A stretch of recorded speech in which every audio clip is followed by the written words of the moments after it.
San Leandro is a town in the Bay Area with a diverse mix of Asian, Latino, Black, and white folks.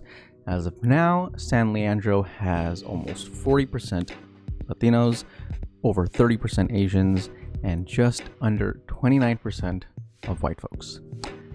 Let me repeat, white folks in San Leandro are a minority. And yet, this Karen over here seems to think otherwise. She seems to think she represents the will of not just San Leandro, but the entirety of the United States of America. This post was originally shared by Trini Wynn over on Facebook, and this is what she said. This happened today. A white woman wearing a USA beanie targeted people of color homes with this letter at their front doors. This occurred in a quiet and well-diverse middle-class community in San Leandro. My family's house was also targeted. We were able to capture all of this on camera. There is no room for this hateful and despicable behavior in this society. If you recognize this woman, please report it to the police. And they tagged KTVU, Fox, a bunch of different news publications. So let's go ahead and take a look. So this is God, what is her name going to be? Beanie Bernadette, Beanie Becky. Oh God. All right, so you have her holding this bag. She has her sunglasses. Obviously, she's looking to not be seen. She's got the beanie on to conceal her hair. And she's looking up at her sign. Just gonna post up. Let's go ahead and read it. And it is dated the 22nd.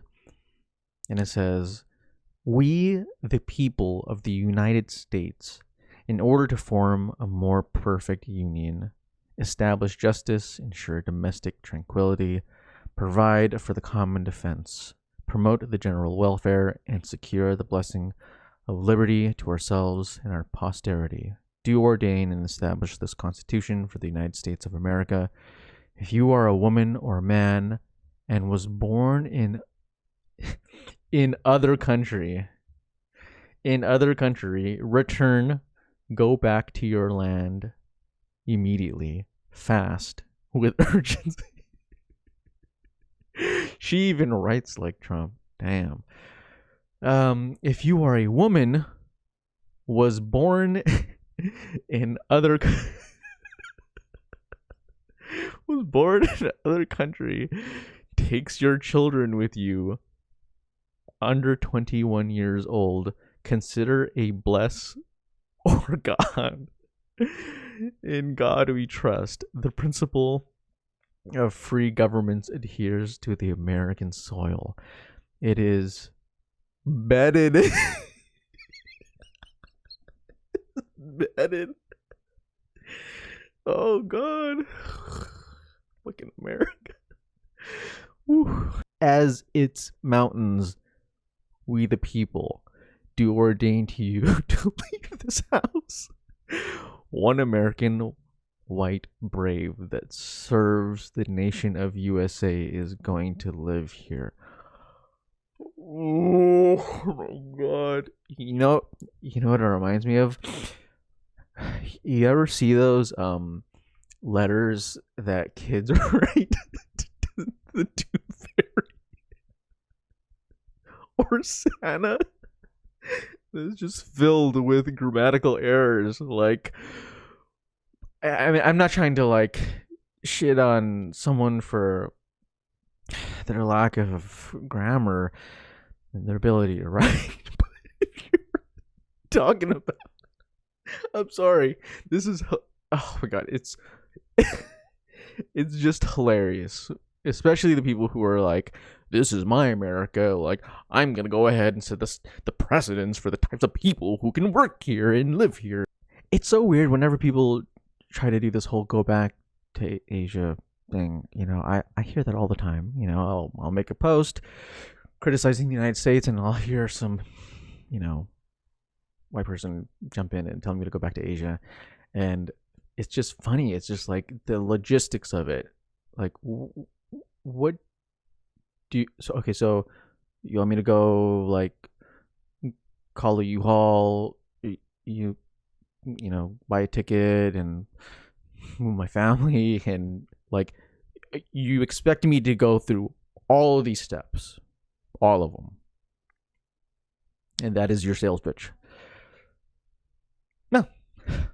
All jokes aside, I think we really need to look at this incident as just one tiny sentence within a much larger chapter of white supremacy known as the fear of integration and race mixing. This story of Beanie Becky might have happened in 2020, but this mentality of harassing, protesting against, and fighting to keep neighborhoods exclusively white is incredibly old. It was wrong in 1963, and it is still wrong today. At the root of this racism is a belief that whiteness is pure, and any mixing of races, whether through friendships or relationships or business partnerships, is somehow responsible for the destruction of white communities. They believe that whiteness in their neighborhoods is something to preserve and something to save, and that it is the only good thing left in their community. These are the kinds of people who complain when an ethnic grocery store comes up and they see that as a sign of white people being pushed out.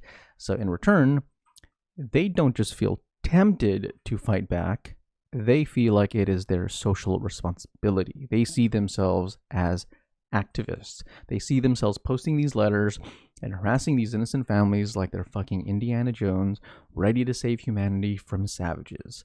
But these people are not heroes. They are not patriots, and they are not proud Americans. They're racist, they're probably eugenicists, and of all the people to move out of that neighborhood, they're the ones who should get the fuck up and leave.